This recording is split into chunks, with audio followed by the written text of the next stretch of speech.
Do you ever feel stuck, like you're living your life on autopilot? Are you ready to shift into high gear and reach the success you so richly deserve? Welcome to the Play Big Movement podcast. I am your host, Sharon Lechter, entrepreneur, business strategist, and best-selling author. Playing big is not about settling for good enough or being comfortable. It is about reaching your highest potential and achieving your greatest success. Join me in my Play Big movement as I interview top experts in business, money, and entrepreneurship, all ready to serve you and to help you play big, be number one in your field, live your legacy, and create maximum impact. Welcome, everybody, to this segment of the Play Big Movement podcast with Sharon Lechter. I'm excited today to introduce a new friend, and I talk all the time about the power of association. Well, Amy was introduced to me by Lisa Copeland, and you all know she's one of my closest friends. So, Amy, welcome to the podcast today. Thank you, Sharon. Well, we're excited to have you because you have a new book out, and I'm going to just give you a little bit of her background. Amy Westbrook, she's an entrepreneur, a former paraplegic. Well, let's not skip over that part. Podcaster, she's the founder of a 501c3 nonprofit called Sold Out Ministries. And she currently speaks, and she loves her company, Live with Amy. Her newly released book, Sold Out, Attain Your Next Level Life Despite Unexpected Outcomes, tells us how she walked out of her wheelchair and teaches life application principles to overcome. 35 years as a sales and marketing executive, specializing in both hospitality and media industries. And she is the mastermind behind the Freedom Success Method. And she can talk a little bit more about that today. And so we're very excited. She lives in Austin, Texas. And Amy, thank you so much for taking time to be with me today. You're welcome. This is exciting. So tell us a little bit about little Amy and then the trauma that caused you to go on this pathway. Sure. Little Amy grew up in a very small town in Texas, just right outside of Fort Worth, and was the energizer bunny child. Just my mom could not get me off my bicycle. I was roller skating, all over the neighborhood. And then as I started school, I ran track and I was cheerleading, drill team. I was that ever moving child. And then honestly, into my young adult years as a woman, if it had energy I wanted, if it was adventurous and had action, that I was all in. And that's really an important part of my story because of what we'll talk about here in just a minute. But I got to tell you, I grew up in Stephenville is where I grew up. And it was cowboy country, and I was a rock and roller. And so I just wanted to leave there as fast as I could. And I wanted to go to the city, and I wanted to pursue my dreams. So I left and went to college and got out as fast as I could so that I could start working. I really had a desire all my life to work and make money and be independent and just go see what I could find in the world. So that's where the entrepreneurial, spirit comes from. I had it, in my DNA as a young girl. I just didn't know that there was a name for it, right? Until I got out and started thinking, ooh, I want to create this invention, and ooh, I want to have this kind of business. My very first company, Sharon, was called the Idea House. Because I always had an idea, I was like, oh, I've got an idea. So my first little company that I launched, a business development company, was called the Idea House. Well, that's exciting. I love that. A lot of people call us, I have an idea. I go, well, let's, what's the pathway you need to go? Idea doesn't get you too far. You have to actually put the foundation around that idea, right? Well, that was a big problem for me in those beginning years, for sure. So talk to us a little bit about the trauma that you went through. You went through addiction. Just to read your story is just amazing. And for people that are watching and listening, they're seeing this put together, gorgeous woman. So share a little bit about the trials and tribulations that you went through.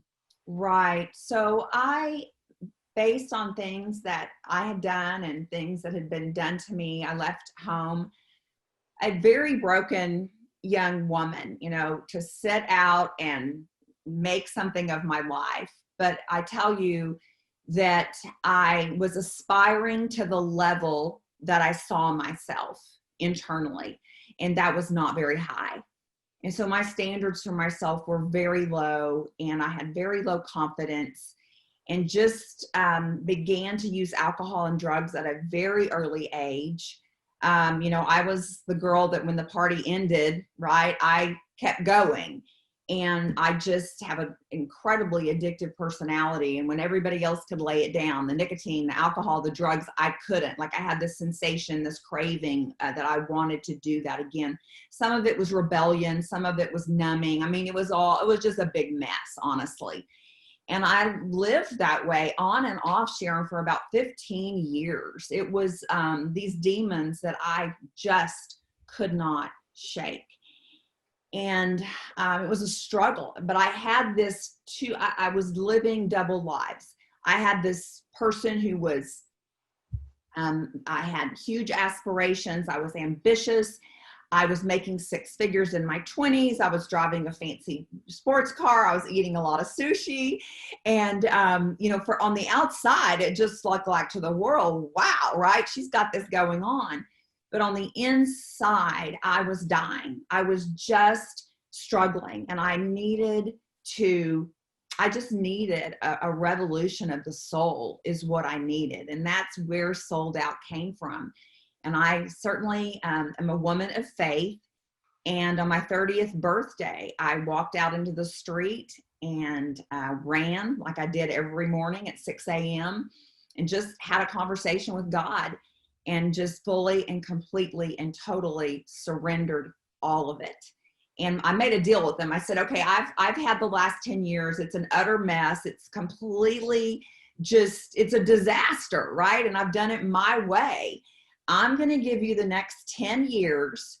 Whoever does the better of the 10 years gets the rest of my life.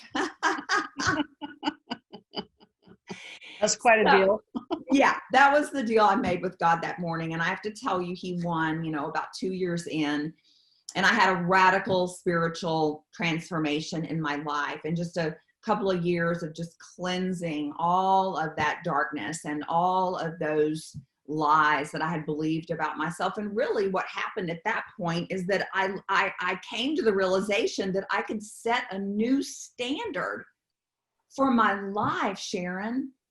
And that has followed me all the way through to today, realizing when you're in a dark place that you don't have to accept what's been thrown at you, that you can set a new standard for your life, until you leave this planet.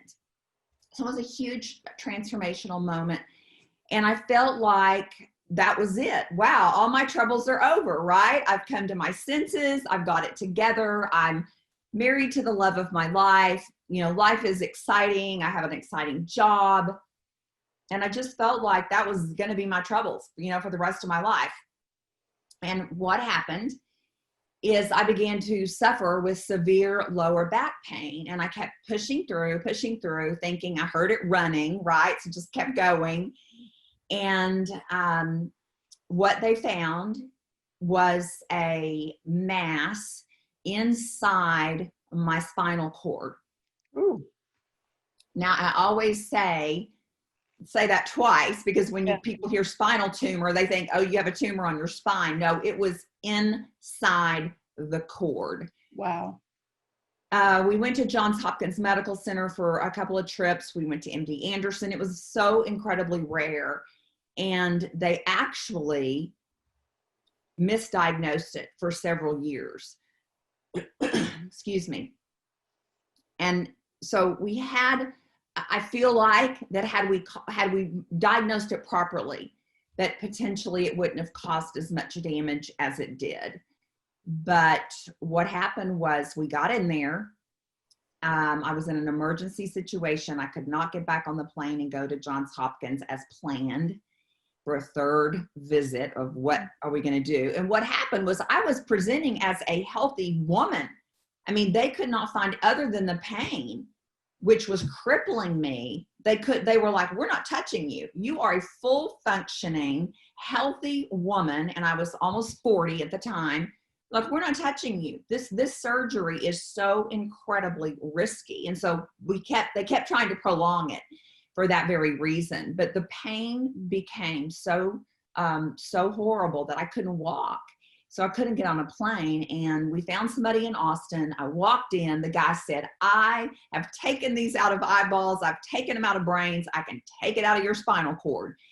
And I just needed that, right? I was looking for somebody just to speak truth into my life and tell me what to do. He said, you're in trouble. Why has nobody taken this out of your back? And I said, well, they said that, it would paralyze me. And he said, you are becoming paralyzed day by day. Like, this has to come out. So we were in surgery a couple of weeks later. And when he got in there, it was not what he expected. It was not what they had diagnosed. It indeed was this tumor, and it had ruptured out. And he said it looked like a grenade had gone off inside my spinal cord. Wow. When they checked me in, we were planning for a 2-hour surgery, 2 days in the hospital, up and walking, get me home. It was going to be an easy breezy thing. Well, when I woke up, I was paraplegic. The surgery turned into 5.5 hours of him trying to decipher what was cord and what was tumor to take out of my spinal cord. Unexpected outcomes. It was not what we thought it was. And I think about life for the people that I speak to. We all experience, life gets interrupted. Really, really, really good plans get interrupted. And that's what happened. So here I was lying here, not being able to move from my breast down. I lost sensory all through my trunk and down my left side. To this day, I can't feel cold, hot, or sharp. And they knew that inside of surgery. They knew that they had lost sensory, and they were just about to lose complete mobility function. So he stopped. And he considered that I was a mother, an entrepreneur, a business owner, energizer bunny. And so I really feel like that God and my surgeon really made a great team that day. And we did find out months later that there was something very miraculous that happened inside of surgery, which I write about in my book. And I believe that miracle was gave me more ability to heal than possibly I might have had, because all of my doctors are able to utter out of their mouth, you have had an incredible, miraculous recovery. And it's really hard to get a doctor to say that. Well, thank God. That means he was involved, and he was in the surgery with you, right? In the operating with you, right? Yes. So tell me a little bit about the recovery, because certainly when you go through something like that and you've been on your path, you have the love of your life, you've overcome all the addiction stuff. It's a lot of us go through the why me. I know when I lost my son, you go through this why me, and getting through that is really tough. So share how you did that. So my friend Lisa always talks about this, but there's a reason. It's not because I'm so amazing. There was a reason that I didn't ask why. And I didn't ask why. Because Sharon, let me say this and then I'll tell you the story. But as they wheeled me into the rehab hospital, the ambulance took me from ICU to the rehab hospital. There on a gurney, laid out, as they kind of pushed me around the nurse's station where they were going to check me into my room. I heard the nurse say, the para we are expecting has arrived. To this day, I feel it welling up when I say it. When I heard that nurse call me a para, I went into an abyss that I have never known. And I had been through some abysses before. I was in such a dark place. And that night, just laying in my bed there with myself and my condition and God, I got a download. I heard thoughts, Sharon, and they were not my own. And sometimes I feel like this is how the Lord gets to me, right? When I'm really needing a God message. And in that moment, wisdom, great wisdom met me. And what I heard was, Amy, move forward as if you are birthing something and not as if you've been stolen from. I knew in that moment that that was a universal message that I was going to be able to share for a very long time. Move forward as if you are birthing something and not as if you have been stolen from. Birthing something holds so much expectancy, and there's excitement about it, and you're anticipating. Being stolen from makes you feel incredibly violated and angry and even less than possibly. This wisdom changed everything for me. I mean, it changed. In that moment, I had a perspective redirection that has walked with me for the past 12 years. But I tell you that story to tell you that that abyss, because it didn't go away just because I got that wisdom. I could see the why out of one side of my eye. I could see that if I turned and I looked at that why and I started asking and I started going down that trail, Sharon, I didn't think I would come back, to be honest. I felt the weight of that, and I thought and it was subconscious, right? Just my subconscious was thinking, if you go that way, you're not coming back. And so I just turned and I began to burn and blaze a path towards finding the solution, which was walking again. And in the ICU, something really incredible happened inside my heart, my mind. I made a decision. I made a decision when I got that news that I was made to move. And I began to tell them, you guys are acting like you were hoping I'm going to walk again, and I want to run again. I'm a runner. I want to run. And so I said to everybody who was committed to the success of my journey, I want to run. I don't just want to walk. And I used that, as I moved forward, standing on that decision. I dedicated myself to that decision, no matter the cost, without seeing the future. And I think sometimes, Sharon, we just don't believe big enough for ourselves, right? We don't believe big enough. This was a huge belief that I decided. I began to declare it, and I dedicated myself. And what that dedicating yourself, no matter the cost, without seeing the future, that's something else we're not very willing to do in life, but this is how we get to our next level life. This is how we get through unexpected outcomes. Some of these principles can get put in place that will maneuver us through where we are victorious, that we have some big wins, that we're standing on our feet with joy and purpose and vision, versus getting swallowed in a hole that we just find very difficult to come out of. Well, I think a lot of people feel like they're in that hole right now. So 2020 has set them back. Yeah. So how long did it take in your recovery, and how are you doing today? Yeah, so I was in the hospital for 2 months, and that was hard because my little daughter had just turned 4 the week before I went into surgery. So I had this little 4-year-old girl that was really wanting mom to come home. But honestly, Sharon, I wanted to stay in the hospital as long as they would have me, because I wanted every ounce of what, that care was sun up to sundown. Mm-hmm. And I saw the importance of just being with it 24/7. So I was there for about 2 months. I went from a wheelchair to a walker to a cane.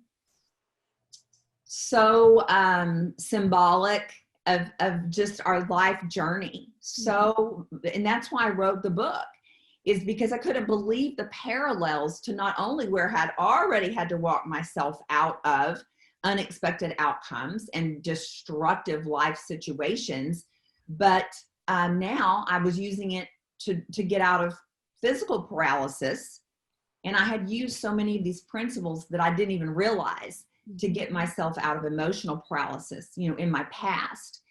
So it has been a long journey. I'm not going to lie to you. Over the past 12 years, I have been through 1,100 physical therapy sessions.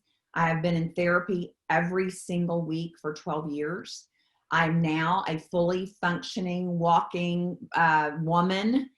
I am not running yet, but I haven't given up. The story's not over. And I can care for myself. What I suffer with right now is just a lot of nerve pain. Mm-hmm. So I have some neuro stuff that is left over at this point. Mm-hmm. Then I also have the sidebar of walking incorrectly for so many years that now I've got lower back issues that have nothing to do with the tumor.